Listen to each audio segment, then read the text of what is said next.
बाबा श्याम के सामने अगर आप रोते हैं या आपकी आंखों में आंसू आ जाते हैं तो इससे हमारे जीवन पर क्या प्रभाव पड़ता है। जय श्री श्याम, हारे के सहारे की जय हो। दोस्तों, आज की वीडियो में हम बात करेंगे कि भगवान के सामने अगर हम रो कर अपना दुख भगवान से बताते हैं तो इससे क्या क्या होता है। कई लोग मेरे पास कमेंट करते हैं कि बाबा श्याम मेरी सुन नहीं रहे हैं, मेरी अर्जी नहीं पूरी कर रहे हैं, मेरा काम नहीं बन रहा है, मैं निराश हो गया हूँ या तो हो गई हूँ। बाबा श्याम तो सबकी सुनते हैं लेकिन मेरी नहीं सुन रहे हैं। तो दोस्तों, आज इसी के बारे में मैं आपको बताऊंगी कि हमारी अर्जी पूरी होने में समय क्यों लगता है। दोस्तों, चलिए वीडियो पर आगे बढ़ते हैं।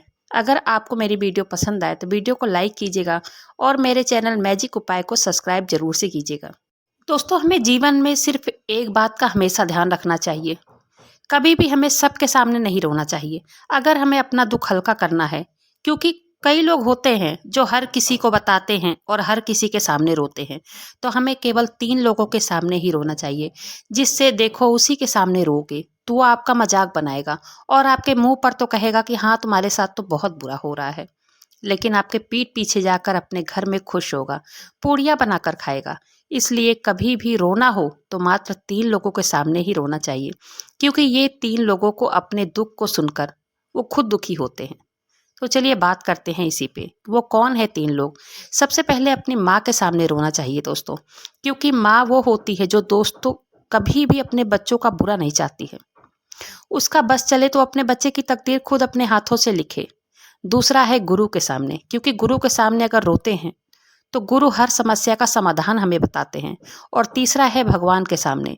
आप किसी भी भगवान को मानते हो, चाहे कोई भी भगवान हो, आप भगवान के सामने अगर रोते हैं तो भगवान का मन पिघलता है और अपनी कृपा भक्तों पर न्यौछावर करते हैं और भक्तों की हर समस्या का समाधान भगवान करते हैं। भक्तों की जो भी मनोकामना होती है बाबा श्याम उसे पूरा करते हैं। तो दोस्तों, अब बात करेंगे कि भगवान के सामने रोने से क्या होता है। दोस्तों, जीवन में जब ज़्यादा खुशी होती है या ज़्यादा दुख होता है तब आंखों से आंसू अपने आप ही आ जाते हैं। जब हम बहुत ज़्यादा दुख में होते हैं, हमारे जीवन में परेशानियां होती हैं या हमारे जीवन में जब कोई रास्ता दिखाई नहीं देता, या जब हम बाबा श्याम के दरबार में जाते हैं और उनके दरबार में जाकर रोते हैं या उनके कीर्तन में या भजन में जो सुनकर रोते हैं, तब बाबा श्याम भी अपने भक्तों को रोता देखकर, अपने भक्तों को दुख में देखकर उनकी परेशानी बाबा श्याम खुद ब खुद हल कर देते हैं। दोस्तों, भक्तों की अगर कोई मनोकामना होती है तो बाबा खाटू श्याम हारे के सहारे हैं।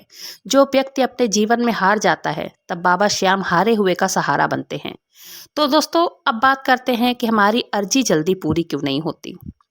दोस्तों, जब तक हमारा प्रारब्ध नष्ट नहीं होता है तब तक हमारी मनोकामना पूरी भी नहीं होती है। प्रारब्ध जिस दिन नष्ट होगा उसी दिन हमारा सब काम अपने आप बनने लगेंगे। दोस्तों, ये होगा सिर्फ नाम जप से।